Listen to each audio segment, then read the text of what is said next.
Des hommes masqués surgissent dans l'entrepôt, plaquent les gardes au sol et foncent vers le coffre. Restez jusqu'au bout. Vous allez voir comment un détail minuscule détruit un casse-record. Des sacs noirs avalent des briques de billets pendant qu'un camion attend dans l'ombre. À l'aube, Los Angeles découvre que 18,9 millions de dollars viennent de s'évaporer.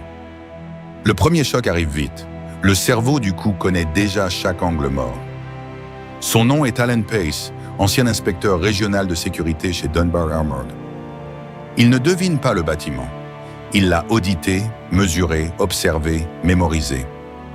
Mais son vrai avantage n'est pas le plan du coffre. C'est la routine des gardes, les horaires et les moments où personne ne regarde. Le 12 septembre 1997, le piège se referme sur le dépôt Dunbar de Los Angeles. Pace n'agit pas seul. Il recrute plusieurs amis d'enfance pour exécuter l'opération. Ils ont besoin de vitesse, de silence et surtout d'une confiance presque aveugle. Dans ce genre de casse, une seule panique transforme un plan en scène de crime. Et cette nuit-là, ils doivent entrer sans déclencher l'alarme humaine. Les gardes sont neutralisés, attachés, puis tenus à distance pendant que le coffre devient vulnérable. Mais ce que les voleurs cherchent n'est pas seulement l'argent. Ils cherchent les sacs les plus rentables, ceux qui transforment des minutes en millions. Le dépôt Dunbar sert à transporter et stocker l'argent de banque et de commerce. C'est pourquoi le butin dépasse l'imagination d'un braquage de banque classique. Sac après sac, le camion se remplit avec une précision presque industrielle. Puis les hommes disparaissent dans Los Angeles avec une somme jamais vue en liquide. Au matin, les enquêteurs arrivent devant un crime propre, rapide, humiliant. La question n'est plus qui a forcé l'entrée, mais qui savait où frapper.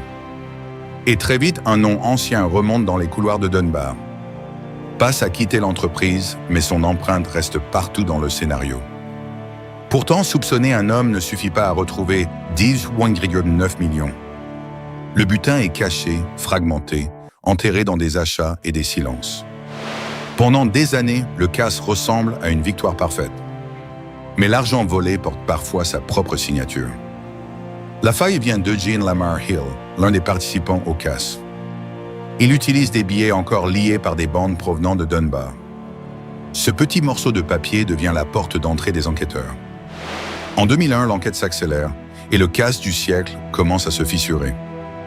Les arrestations tombent, les aveux se croisent et Alan Pace est finalement condamné.